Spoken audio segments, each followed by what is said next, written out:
Breath of fresh air.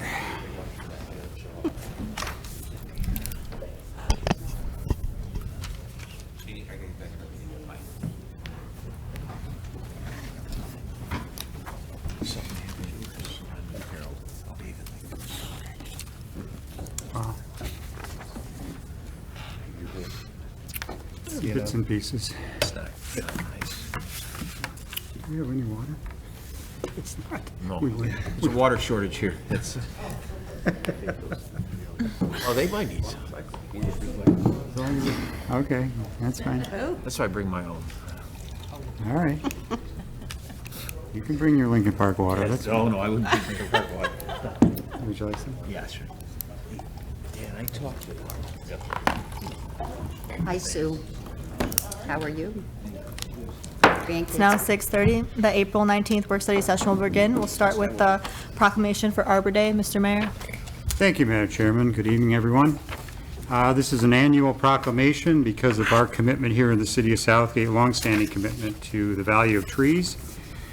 So I'll start off with, whereas in 1872, J. Sterling Morton proposed to the Nebraska Board of Agriculture that a special day be set aside for the planting of trees, and whereas this holiday called Arbor Day was first observed with the planting of more than 1 million trees in Nebraska and is now observed throughout the nation and the world. Whereas trees can reduce the erosion of our precious topsoil by wind and water, cutting heat and cooling costs, moderate the temperature, clean the air, and provide habitat for wildlife. And whereas trees in our city increase property values, enhance economic vitality of business areas, and beautify the community and are a source of joy and spiritual renewal. And whereas the city of Southgate has been recognized since 1994 as a Tree City USA by the National Arbor Day Foundation and desires to continue its tree planting ways. Now therefore be it resolved that I do therefore proclaim Friday, April 28th, 2023 as Arbor Day in the city of Southgate, and urge all residents to support efforts to care for our trees and woodlands and to support our city's forestry program. Thank you, Madam Chairman. Thank you. Move on to the officials' reports. Mr. Mayor. Okay.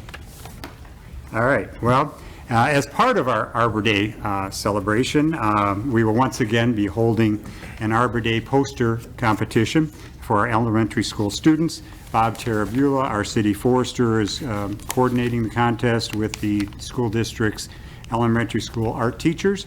The top 3 posters will be displayed in the lobby of our municipal building, and the first place winner will have a tree planted in their honor at the school they attend. The winners will be announced at our next council meeting.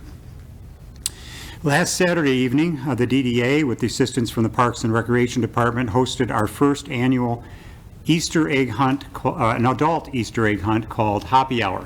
The original date was scheduled for April 1st, but due to inclement weather, the event was rescheduled for this past Saturday. A total of 224 adults participated in the hunt that started at 7:30 p.m. There were over 3,800 eggs placed in and around the first tee of our South Winds golf course. Each egg contained candy, and some contained a special prize certificate. The prizes, 63 in all, were provided by our Southgate businesses. The event was a great success, and I commend DDA Director Kaylee Mandrella and Parks and Recreation Director Julie Goddard for coordinating this effort. From all indications, our Hoppy Hour will become an annual event. Tonight's agenda includes one of the most important agenda items during our calendar year. It is the public hearing for our 2023-24 fiscal budget, which begins July 1st. I'd like to thank our Finance Director, Doug Drysdale, and his staff for once again assembling and providing a balanced budget for our council's consideration. Tonight, we welcome any questions by the public and look forward to the final approval, which is scheduled for May 3rd council meeting. Thank you, Madam Chairman. Madam Clerk. No report. Mr. Treasurer. No report, thank you. Councilman Kowalski. No report. Councilman Roush. Thank you, Madam Chairman. I actually attended both of my committee meetings last week, and so I got quite a list to report. So, first of all, Parks and Recreation Commission we visited all the pocket parks in the city, including Lions and Rotary and Cobb. Commission gave some great ideas of what they'd like to be done to each park and prioritized the list as it was created. Cobb Park has a new playscape and a new take on a seesaw. The 47th Annual Ice Show, it all started with the mouse, is this weekend. Showtimes are Friday, April 21st at 7 o'clock, Saturday the 22nd at 1 and 7, and then again on the 23rd, Sunday at 2 o'clock. Tickets are available at the door and are $10 for adults, $8 for students and seniors, and $3 for children under 3 are free. A park bench is dedicated to Frank Aratano, who was extremely active in our senior golf league. Our junior golf league and our senior golf outing is scheduled for May 3rd at 11 o'clock a.m. The bench will be at the first tee box. The opening for the Little League is May 6th. That is at 9. It's from 9:30 to 11. Games will follow at 11:30 on the fields of 8, 9, 10 by the golf course. The dog park grand opening is scheduled for June 1st. Dog park is open to use at this time. Memberships will be required until July 1st. Splash Pad at Market Center Park will be opening from May 27th to September 4th. Whenever the weather gets up to 70 degrees or higher, it'll be open from 11 a.m. to 7 p.m. and will be free to the public. Watch for more details in the Southgate Today magazine. Senior Center, they have scheduled a tea party May 11th from 1 to 3. It's $15. It'll include tea sandwiches, fruit, and desserts. If you're interested in this, there is limited seats, but you can call Diane at 734-258-3066 to sign up. And last but not least, the 35th Annual Downriver Senior Olympics will resume for the first time since 2019. Brownstown will be the host city, and the dates are from August 14th to the 18th, so please watch for more information on that. That's all my report. Thank you. Thank you. Councilman Graziani? No report. The school board met, business as usual, but one cool thing that's going to be happening soon, I don't know if a lot of you know, the Heinzen building that they own on Burns, it will be coming down, it will be demolished. So they are starting the process with that, with the asbestos abatement, and the project is going through with that. So that's an interesting thing for the community to know, because that will be coming down, but this is the pre-demolition process. And the DDA meets tomorrow, so I'll have more information on that next meeting. Councilman Clovis. Thank you, Madam Chairperson. I'm just curious. I'm glad to see it come down. It's been there a few years. What are they planning on putting there, or is it just going to be vacant? They're going to be selling it, I believe. Oh, okay, great. Maybe a Starbucks, right? To report is Christos Anesti, which is Greek. We say at Easter time, Greek Orthodox. So Christos Anesti means Christ has risen. You celebrate. And so we at the house had family this year. Everybody piled in at the Clovis on Cherry Lane. And I'm just glad that the neighbors didn't call the police or anything. There were a lot of people walking in and out. No, we're not selling the house. It's just a lot of family was there.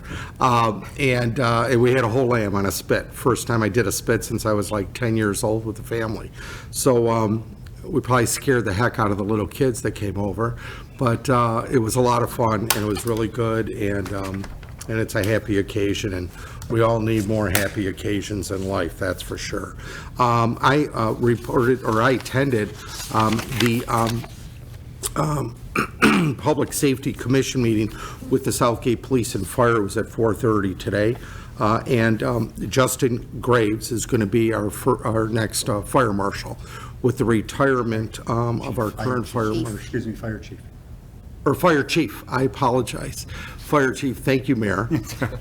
We have a checks and balances right here. And so anyway, our new Fire Chief. So congratulations, Justin. It's wonderful. He's served a few years, I think 20 years on the fire department.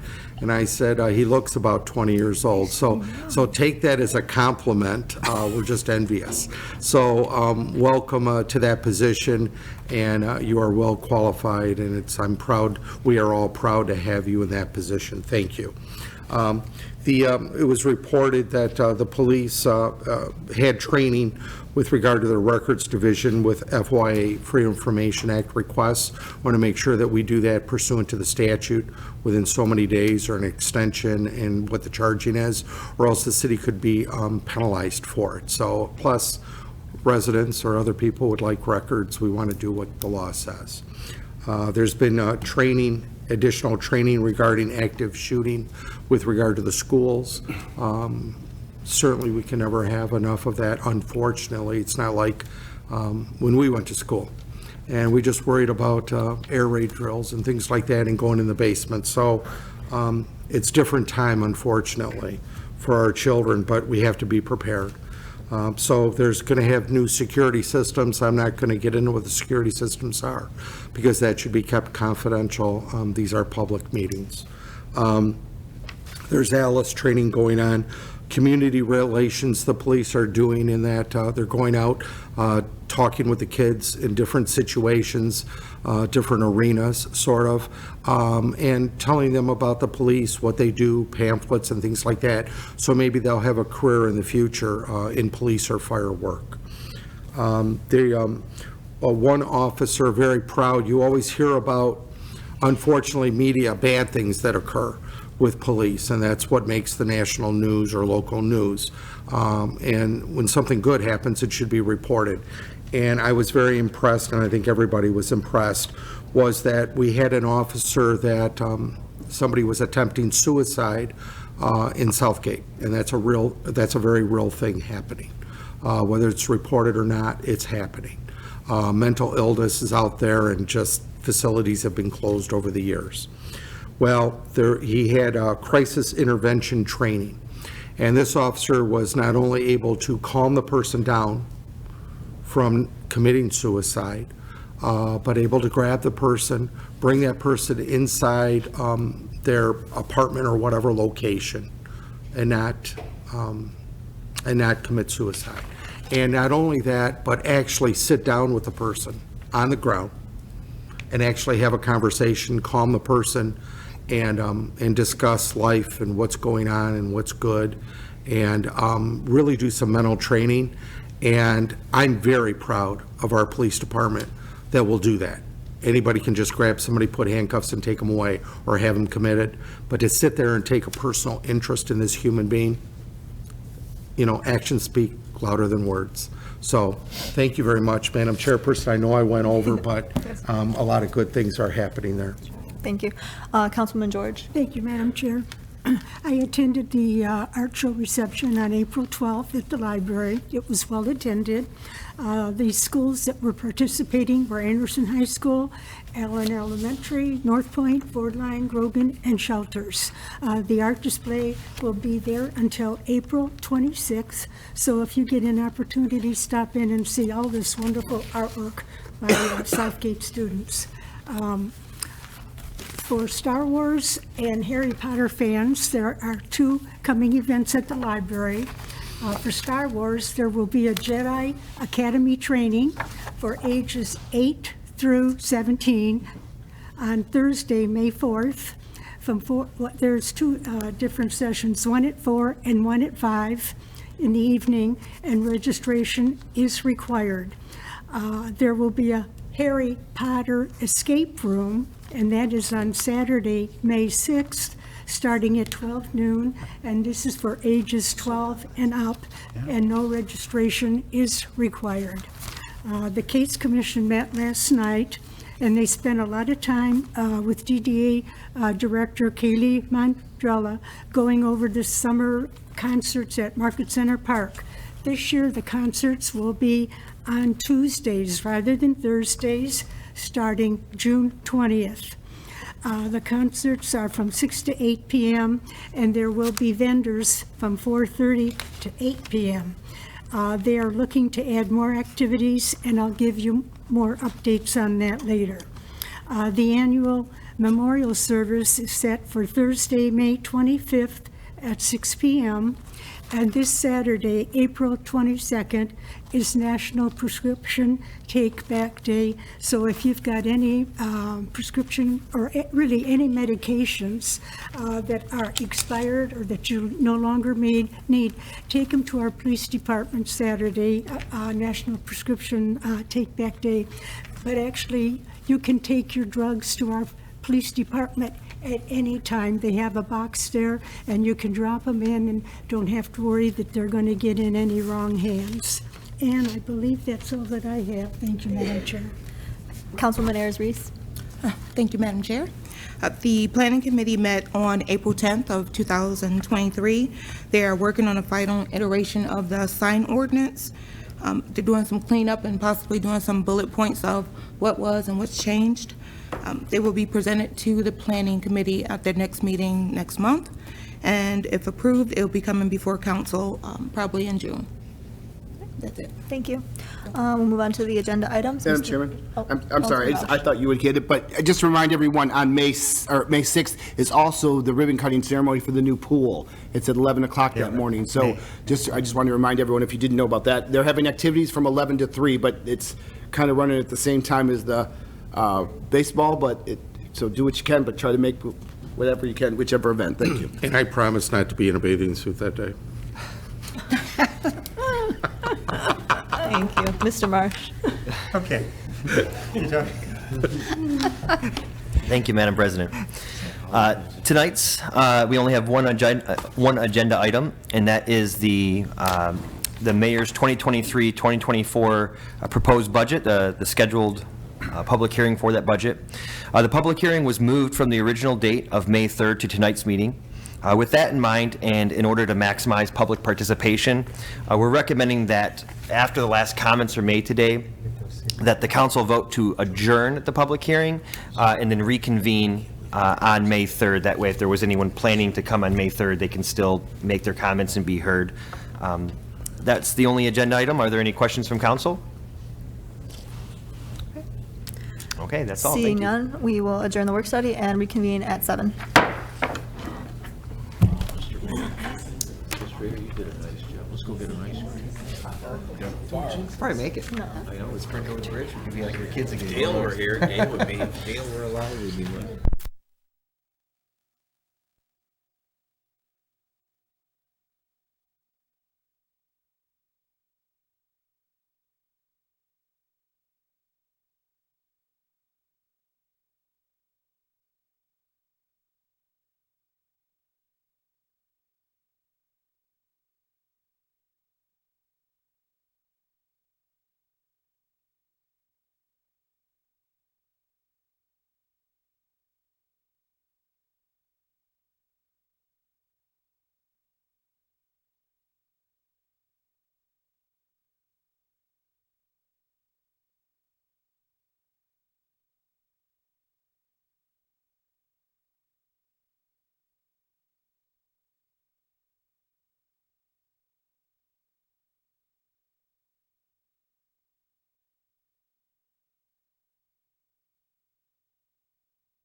I can't go to any of it. You have to go down and, Do you know it's Pat's birthday, Self-serve. It's Pat's birthday. Self-serve at the shop. Help yourself. Pat's birthday. Yeah.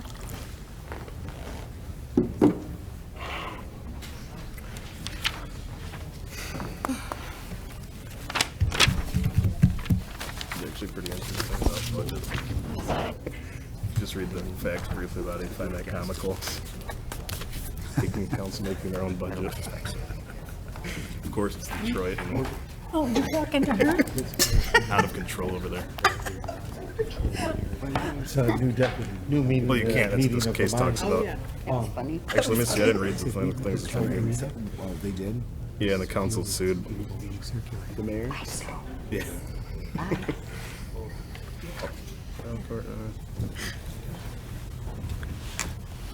I just told Sue because she was leaving. I said today is the opposite day. So we're fast. 7. You're gonna do more. It's now 7 o'clock. The April 19th City Council meeting will start. We'll start with the Pledge of Allegiance.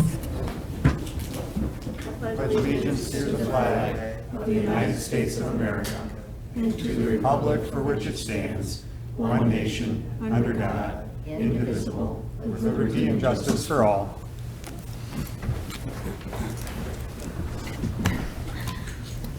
Roll call, Madam Clerk. Councilman Graziani? Present. Councilman Clovis? Present. Councilman George? Here. Councilman Roush? Here. Councilman Ayers Reese? Here.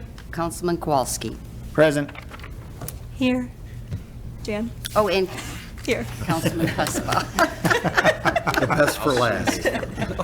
I just want to check to see if you were paying attention. I need a motion to approve the work study session minutes dated April 5th, 2023. Madam Chairman, I make a motion to accept the minutes from the work-study meeting dated April 5th, 2023. Motion by Kowalski, supported by George. Any discussion? Any objection? Motion carries. I need a motion to approve the regular city council meeting minutes dated April 5th, 2023. Madam Chairman, Councilman Roush. I make a motion we approve the regular city council meetings dated April 5th, 2023. Support. Motion by Roush, supported by Ayers Reese. Any discussion? Any objection? Motion carries. Next, I need a motion to approve the public hearing meeting minutes dated April 5th, 2023. Madam Chair, Councilman George. I move to approve the public hearing meeting minutes dated April 5th, 2023. Support. Motion by George, supported by Clovis. Any discussion? Any objection? Motion carries. There are no scheduled persons in the audience. There's no consideration of bids. There is one item under scheduled hearings, a memo from the Finance Director regarding public hearing on the Mayor's 2023-24 proposed budget. Madam Clerk. Pursuant to the city charter, a public hearing must be held to obtain comments from the public on the 2023-24 proposed budget. Pursuant to the provision of the Public Act 5 of 1982, the city must also hold a public hearing in order to levy the millage rate, which has been proposed in the mayor's 2023-24 budget and on State Form L-4029 that are before you tonight. The 2023 current year Headley millage reduction fraction will be updated from Wayne County at your next city council meeting for the approval of the city budget. All proposed millage rates are within our charter of statutory limitations, and the city has complete authority to levy this millage. Notice was given to the city's official newspaper, and a copy of the proposed budget has been available to the public since March 24th, 2023. Final council approval is scheduled for May 3rd, 2023. Pleasure of the council. Madam Chair, Councilman George. I'd like to make a motion to open the hearing concerning the memo from the Finance Director regarding the public hearing on the Mayor's 2023-24 proposed budget. Support. Motion by George, supported by Roush. Any discussion or objection? We now have a public hearing open. Is there any, if there's not any comment from our Finance Director, the floor is now open for any questions or comments from council or anyone in the audience.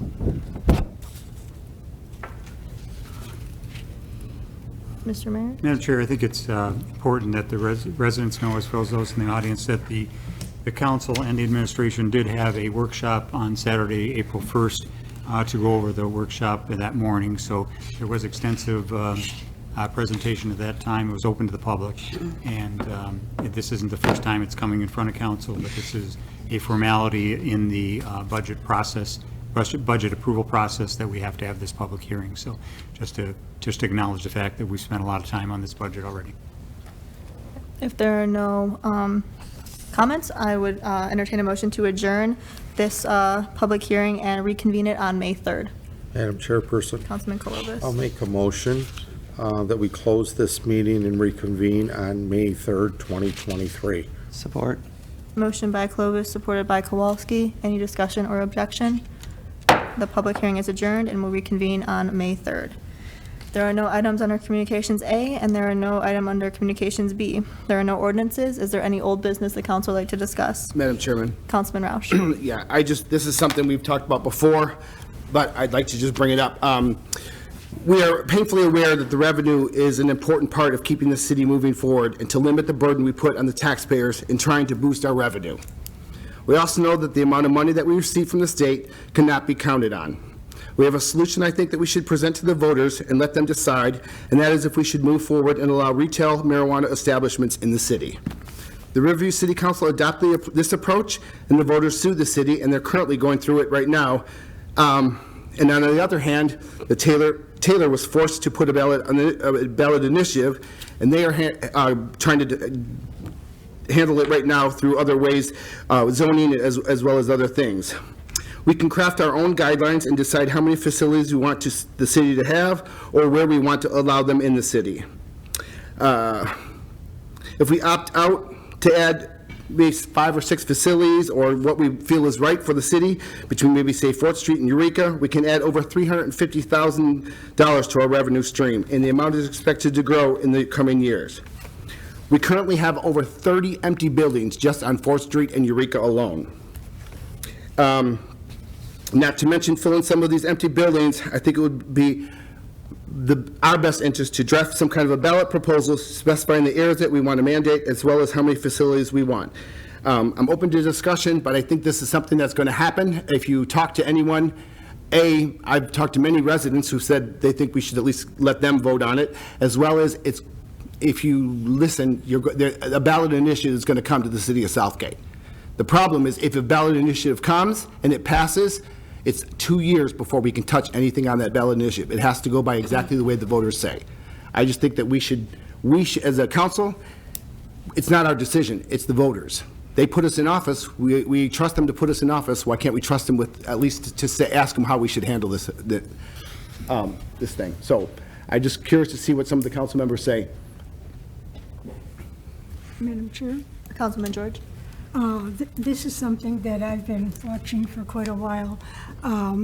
When I look at the evening news, and especially as a member of the SUDS Coalition, I've seen the damaging effects that drugs and alcohol play in our society. It is heart-rending. For many who have become addicted, it is a death sentence. I think we all have been touched by a loss due to addiction, whether it be drugs or alcohol. Talk to a firefighter who has had to administer 2 or 3 doses of Narcan to try to save a life. However, whether we like it or not, it's coming. I'm not in favor of having drug facilities in our city, but it's just a matter of time before they will be here. I do feel we should be proactive and look into drafting an ordinance to regulate drug facilities. We need to have control as to how many and where they will be allowed, limiting them to the industrial district with a minimum of 2,500 feet from each facility, as well as schools, churches, and recreational facilities.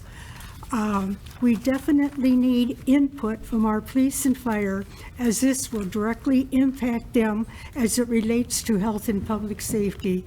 There's a lot of unanswered questions, but we do need to start to look into how we should handle and regulate this through an ordinance so that we have control. I don't believe that there is a hurry to do this, but I think that we should be proactive and think about drafting an ordinance.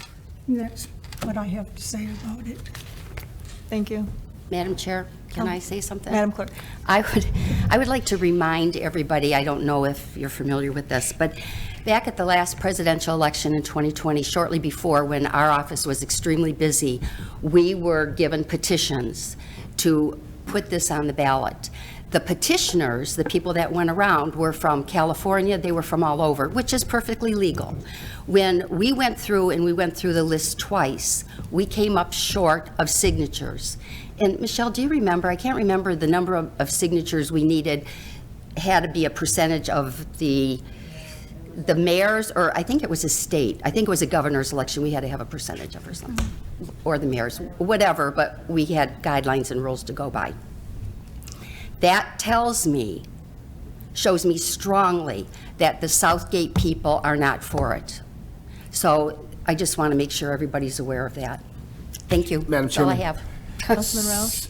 Because you fell short of petition or signatures, you think that tells you strongly? Because in August of 2018, when the ballot initiative was on the ballot to legalize recreational marijuana, it passed by 47%. More people voted, let me finish, Okay, please. I am. More people voted yes in that election to legalize marijuana in the city of Southgate than voted to put all of us here in office. Well, I don't know what happened, okay? I'm just telling you, I'm stating the fact that there was not enough there was not enough signatures. They knew how many they had to get, they turned them in, and it just was not enough. So we've got two things going, so I'm just telling you what I saw. Madam Chairman. That's it? Councilman Roush, just. All I'm saying arguing. is, Please. I'm not arguing with you either. But all I'm saying is, I just feel that we should ask the voters, not we, I'm talking. Please don't interrupt me. Councilman Roush. I'm done. I Okay. just wanted to I'm bring it to talking. everybody's attention. Okay. But all I'm saying is, I think that it's not our decision as the seven of us. And it's gonna, just like you said that they pushed the ballot initiative, that doesn't mean the next time they're gonna be short. So what's happened in the city of Taylor right now, their ballot initiative called for 12. That's how many it passed. So for the next 2 years, the city has to gravel with that. They're going to get sued. They're trying to change the way it's done. But, I mean, Mr. Graziani, did we not just talk about that? That a ballot initiative takes up to 2 years, that you have to follow those rules. All I'm saying is it's not our decision. If you're against it, you can be. I just made a statement. I'm still talking, please. I just made a statement. I'm still talking. It's okay. If you're against it, you can be against it. I But you don't go think in we and- need to We're just debate talking this about right old now. business. Madam So Chair, I let's- just want to make a point of order. This is debate for it, Phil. individuals making reports. It's not call and response. This isn't the church. So individuals should speak, and others should treat their speech with respect, not interrupt each other. But an individual can make a report or make a comment under the new and old business, but it's got to be done separately. Secondly, just to point out, what the clerk raised was an issue that ended up in circuit court. The petition effort failed. It stands on its face. It just failed. They didn't get sufficient signatures. They lost in the circuit court and the Court of Appeals when they challenged the city. Went up to the Michigan Supreme Court. They refused to hear the case because it was a poorly run petition drive that had a lot of fraudulent and copied signatures on it. And that's why the city prevailed. And there are two efforts, and I'm not trying to take up anybody's time here, but one is an ordinance initiative by the community itself, and the other would be done by the voters, and it all both require then the crafting of an ordinance that is not subject to challenge. At that point, I think probably is the only juncture you get, because the rest is purely opinion at this point until something's done. Thank you, Counselor. Are there any other comments, old business from council? Okay, is there any new business council would like to discuss? All right, seeing none, we will move on to unscheduled persons in the audience. If there's anyone that would like to address the council, please come up to the podium, state your name and address. You'll have 3 minutes to address the council. Okay, seeing none, we'll move on to claims and accounts. Councilman Graziani. Move that the council approve warrant 1471 in the amount of $1,495,878.08. Support. Motion by Graziani, supported by Roush. Any discussion? Any objection? Motion carries. I'll entertain a motion to adjourn. Madam Chairperson, Councilman Clovis. motion to adjourn. Support. Motion by Clovis, supported by George. Any discussion or objection? Or adjourn.